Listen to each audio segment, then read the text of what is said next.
বন্ধুরা আজকে নিয়ে এসেছি খাস্তা মুচমুচে লুচি বানাবার দারুণ টিপস।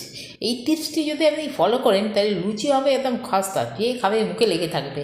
তার জন্য যেটা আপনাকে করতে হবে, প্রথমে গামলা বা ডেচকিতে আটা বা ময়দা যেটারই লুচি খান না কেন নিয়ে দেবেন। নেওয়ার পরে তাতে অল্প করে নুন দেবেন, তারপরে যেটা দেবেন সাদা তেল দেবেন। দেওয়ার পরে যেটা আপনাকে করতে হবে না, যেটা করবেন অল্প অল্প করে জল দেবেন, দিয়ে একটা মন্ড মতো পাকাবেন।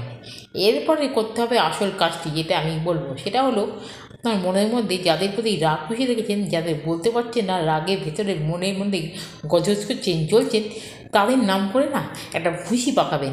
ভুসি পাকিয়ে আটার ওই মন্ডর মধ্যে গুদুম গুদুম করে মারবেন তীরের মতো। এইভাবে যদি আপনি কিছুক্ষণ করতে পারেন, আটাতে যদি কিলোতে পারেন, তাহলে দেখবেন ওইটি আটাটা দিয়ে যে মন্ডটা দিয়ে যে একটা মাখা হবে একটা, তারপরে ওটা দিয়ে যে লুচি বানাবেন না, যে একবার খাবে 7 জন্মে ভুলবে না। এই হচ্ছে মুচমুচে খাস্তা লুচি বানাবার টিপস। যাদের বলতে পারিনি তাদের নাম বলে বলে একদম ঘুষি পাকিয়ে আটার গায়ে গুদুম গুদুম করে দেবেন। এই হচ্ছে মুচমুচে খাস্তা লুচি বানাবার টিপস।